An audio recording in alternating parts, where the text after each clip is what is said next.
se retrouve pour ce dernier numéro de votre émission préférée Regard croisé sur New Info. Nos invités sont en place, le journaliste Chris Ega, directeur de publication de Express Info, et le jeune rédacteur en chef de Togo Breaking News, Louis Kamako. Nous avons également Jean Tabli, analyste politique. Avec eux, nous allons parler du Bénin. Les syndicats veulent contre-attaquer la loi qui restreint le droit de grève. Sénégal, les ONG pressent Macky Sall de lever le doute et renoncer au troisième mandat. Nous allons également parler du Mali, la police et la protection civile officiellement militarisée. Et puis on termine comme d'usage par le Togo, comment résoudre l'équation de l'occupation de l'emprise des voies publiques. Chers invités, bonjour, vous allez bien? On commence par l'aider. Chris Ega, tout va bien? Je vais très bien. Je profite de cette occasion pour dire un coucou à toutes les téléspectatrices et à tous les téléspectateurs. Je dis bonjour aux Togolais de la diaspora. Louis Kamako, tout va bien? Oui, tout va bien, Michel. En pleine forme. En pleine forme. Et merci de m'avoir invité. C'est un plaisir de vous avoir sur ce plateau. Jean Tabli, qui vient du nord du Togo, c'est un réel plaisir de vous retrouver. Merci, Michel. Je viens effectivement de Dapon. Oui, Dapon va bien? Oui, ça va.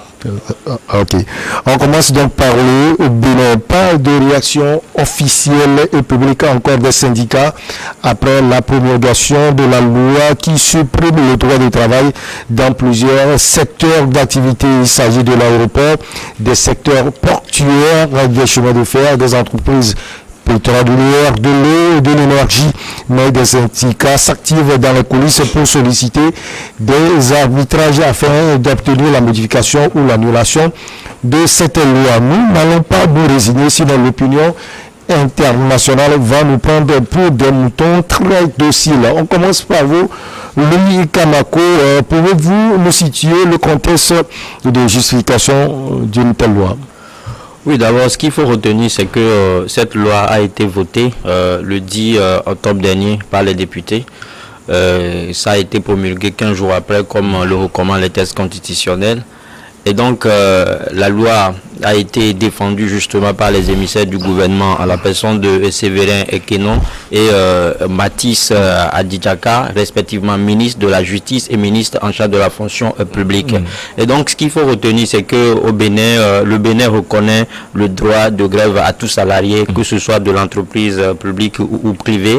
Et c'est l'article 31 de la Constitution modifié en 2019 qui le dit si bien que l'État reconnaît et garantit le droit de grève.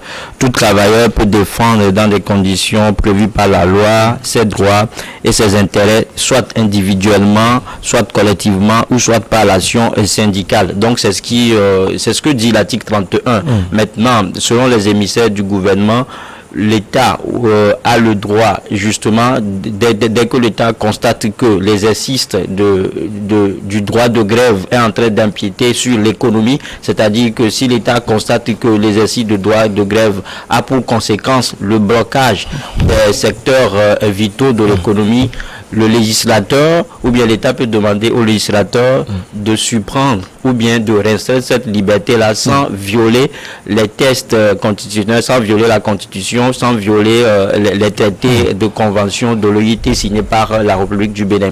Et donc, dans le même temps, l'État béninois trouve que dans ce contexte actuel, marqué par la crise sécuritaire, notamment les attaques terroristes, il va falloir que tout secteur d'activité soit en permanence au poste pour justement répondre en fait aux défis sécuritaires. Donc voilà les raisons justement qui ont modifié le gouvernement de Talon d'abord à prendre ce projet de loi et de l'envoyer à l'Assemblée nationale qu'il a voté le 10 octobre dernier. Alors Jean Tabli ou bien aidé, est-ce que vous avez d'autres arguments qui pousseraient peut-être le gouvernement béninois à aller vers cela? Moi je pensais que tu posais la question à Jean, oui. Tabli. Eh bien, Jean veut. Ouais. On peut y aller, comme il a dit, il a cité le défi sécurité, il y a les défis économiques aussi. Vous savez que presque tous les pays du monde traversent en ce moment une situation trouble du point de vue économique avec les inflations. Vous savez, la vie chère, vous comprenez. Et vous constatez que récemment aussi, Talon, on a tout suivi, était en France, il a plutôt vendu le fait que le droit de grève est restreint au Bénin. Et c'est devenu un argument qui permet aux investisseurs de venir investir massivement au Bénin. Donc, comprenez qu'il n'a fait que renforcer cette tendance-là qu'on a constatée chez lui depuis quelque temps, qui d'ailleurs fait de lui un président spécial en matière de restriction de droit de grève. Et comme l'a dit mon cher Kamako, ce droit-là, lui, est reconnu par la Constitution. Autant la Constitution béninoise donne le droit fait du droit de grève un droit constitutionnel, autant il est laissé le soin aux législateurs de pouvoir recadrer ce droit-là. Donc je crois que qu'on soit du côté de potentiels grévistes qui ont le droit de gréver, et aussi du côté du gouvernement qui veut limiter justement ce droit-là par du point de vue du contexte que nous sommes en train de traverser économiquement, qui est sensible, et sécuritairement avec la présence des djihadistes au nord du Bénin. Je crois que l'argument est tout trouvé pour aller à cette restriction, et nous l'avons dit, la restriction est argumentée aussi par le fait qu'on a besoin de travailler, on a besoin d'éviter les troubles pour que le Bénin s'occupe de son économie, que vous le savez très bien, comme tous les pays africains en ce moment ont des problèmes, de très très sérieux problèmes. Voilà. Alors les syndicats se concertent et réfléchissent sur une démarche commune. Jean Tchablé, 2 pistes s'offrent à ces syndicats. Alors d'abord, la première, saisir la Cour constitutionnelle au Bénin pour qu'elle retoque la loi. La deuxième piste, c'est de se plaindre à l'Organisation internationale du travail. Un bras de fer, j'allais dire, s'engage ou bien s'engagerait entre le gouvernement béninois et puis les syndicats. Oui, moi je dirais d'abord qu'en principe, face à une situation extraordinaire, comme la situation de la montée de l'extrémisme violent, du terrorisme, il peut arriver que l'État prenne des mesures pour restreindre un peu les libertés individuelles. Mais je pense qu'on aurait pu agir comme dans une situation d'état d'urgence, au lieu de modifier, parce que si la situation se normalise après, est-ce qu'il va falloir encore remodifier la loi, ou on fait comment? On peut prendre une sorte de décret pour faire en sorte, pour gérer la situation comme dans une situation d'état d'urgence, où on dit que certaines libertés sont suspendues. C'est suspendu, ça veut dire qu'on peut les réactiver après. Mais quand on modifie la loi et qu'on restreint complètement la liberté, ça devient problématique. C'est normal que des individus qui se sentent en pleine possession de leurs droits puissent réclamer. Mais on aurait pu aussi, comme je le dis, demander à ce que, même s'il y a grève, qu'il y ait des services minimums. Vous imaginez quand même que si en période de grève, ceux qui gèrent le secteur de l'eau partent tous en grève pour 72 heures, ben, s'il y a une panne qui n'arrive pas et il n'y a pas de fourniture d'eau potable, ça devient compliqué.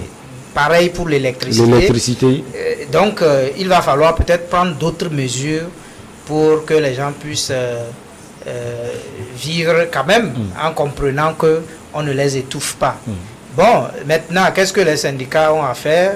Recourir à toutes les voies légales, comme ils le disent, pour que, bon, on leur donne à nouveau leurs droits. Mais est-ce que ça va pouvoir se faire? Bon, tout dépendra des arguments qu'ils vont développer pour pouvoir faire fléchir le gouvernement. Faire fléchir le gouvernement. Alors, lui, Kamako, certains pensent même proposer une rencontre avec le chef de l'État, Patrice Talon. Quand on n'a pas du coup de résultats, c'est possible de trouver un consensus. Oui, je pense que c'est la meilleure des solutions. Il faut toujours discuter entre fils et fils d'un même pays. Et je pense que c'est ce qu'il va falloir faire. Et mais là, ce que dit, le droit de grève n'est pas totalement suspendu. On parle de restriction de droit de grève. Ça veut dire qu'il y a peut-être une fenêtre, il y a toujours un canal qui est offert justement ces travailleurs-là de revendiquer leurs droits. Et puis, ce n'est plus 100%. Ce n'est plus 100%. C'est-à-dire que quand vous suivez le raisonnement de Patrice Talon, le doyen parlait tout à l'heure de son passage en France, où il a justement vendu les mérites en fait de cette restriction de droit de grève là. Quand vous écoutez ses argumentations, vous avez peut-être lui donné raison, parce que ce qu'il dit, il dit qu'aujourd'hui l'Afrique n'est pas à un niveau de développement des pays africains pour qu'on se permette à tout temps de vouloir revendiquer nos droits dans tous les secteurs. Aujourd'hui, il s'agit pour l'Afrique de travailler activement, d'être au boulot du jour, la nuit et le jour, justement pour parvenir à un niveau de développement. C'est ce que dit Patrice Talon. C'est-à-dire que quand vous voyez dans nos pays africains, les gens en font justement de cet exercice de droit de grève là, ils en abusent justement. C'est-à-dire que mine de rien, on dépose, on veut gréver, on met un préavis, on saisit les autorités compétentes, on dit non, on en fait de trop. Donc je pense que c'est ce que Patrice Talon veut justement recadrer. Il est dans cette logique-là. Maintenant, si les syndicats ou bien les syndicalistes trouvent que en discutant avec lui, il va peut-être alléger les tâches, tant mieux. Mais je pense que sur cet aspect de choses, on ne peut que couper la poire en deux. Et là, on l'a dit, on ne peut pas suspendre le droit de grève et ce n'est pas le cas. Il s'agit de restrictions, je l'ai dit. Et on ne peut pas aussi aller de grève en grève dans un secteur d'activité. Ça ne nous arrange pas. On a déjà, l'Afrique ou bien le monde entier a été sérieusement secoué par la crise coronavirus. Aujourd'hui, on parle de la guerre russo-ukrainienne qui justement a des impacts sur nos économies. On parle de la crise sécuritaire avec le djihadisme, l'extrémisme violent qui ont cours sur le continent. Et si on se met encore à aller de grève en grève, je pense que l'économie va porter coup. Et ça, on ne sentira que les conséquences dans les années à venir. Alors, certains ne sont pas à l'aise. Doyen, vous pensez que discuter serait la meilleure solution? Bon, discuter, je crois que d'abord, il faut qu'on revienne un peu sur la position de Patrice Talon, qui n'est pas une position conjoncturelle. Voilà. Ce n'est pas parce qu'il s'agit, mais c'est que la tendance même chez le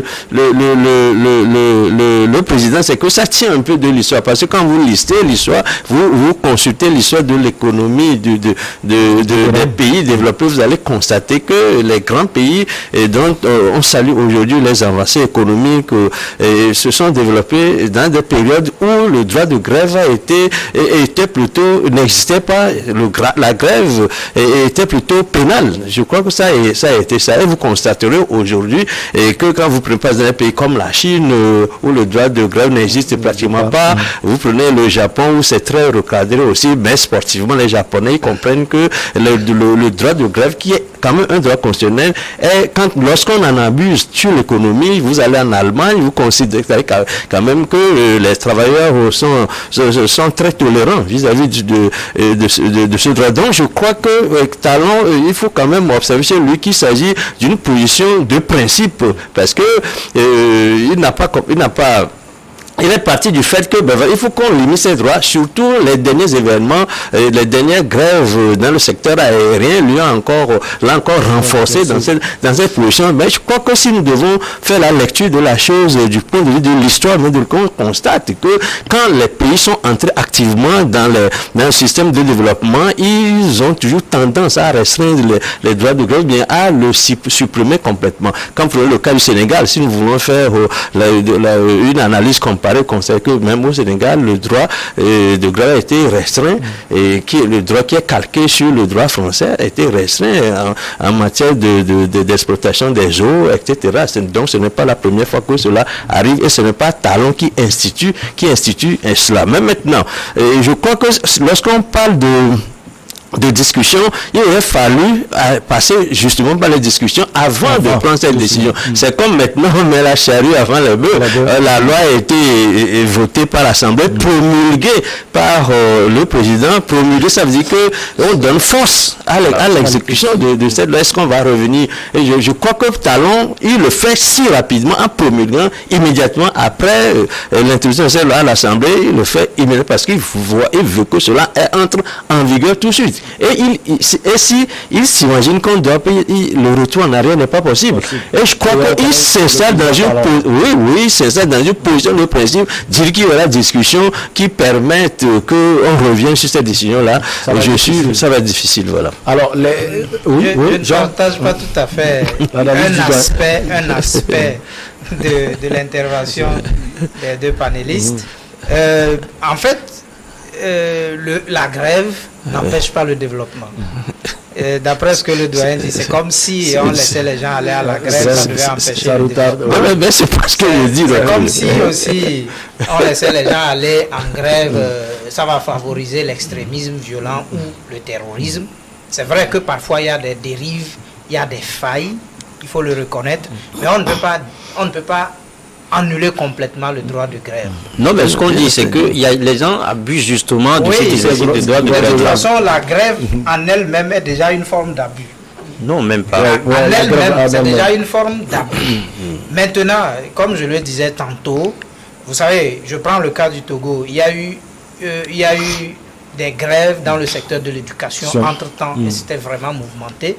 Et le gouvernement avait signé un accord avec les syndicats de l'éducation et a demandé un moratoire de 5 ans pour régler un certain nombre de problèmes dans le secteur. Et les syndicats ont accepté. Maintenant, ceux qui n'étaient pas dedans, ceux-là qui n'étaient pas dans l'accord et qui ont lancé des grèves, c'est ce qui a conduit après à des licenciements. Bon, je ne commente pas cela, mais je veux dire qu'il est possible de discuter avec les syndicats et de leur dire, vu la situation sécuritaire, vu la situation économique, on voudrait que vous acceptiez que nous fassions une pause de 5 ans, que vous ne fassiez pas grève et qu'on travaille vraiment à développer le pays. Vous privilégiez le dialogue au préalable. Oui, c'est ce que nous disons, le dialogue, on l'a pas, on l'avait pas. Comme je l'ai dit tout à l'heure, si on vote une loi, après il faut défaire la loi où on fait comment. Au lieu que ce soit une loi, ça devait être une sorte de décret pour demander un temps moratoire pour développer le pays en attendant. Moi, c'est votre avis. Alors, on va marquer la petite pause. On revient avec vous, chers invités, pour la suite, c'est-à-dire le Sénégal.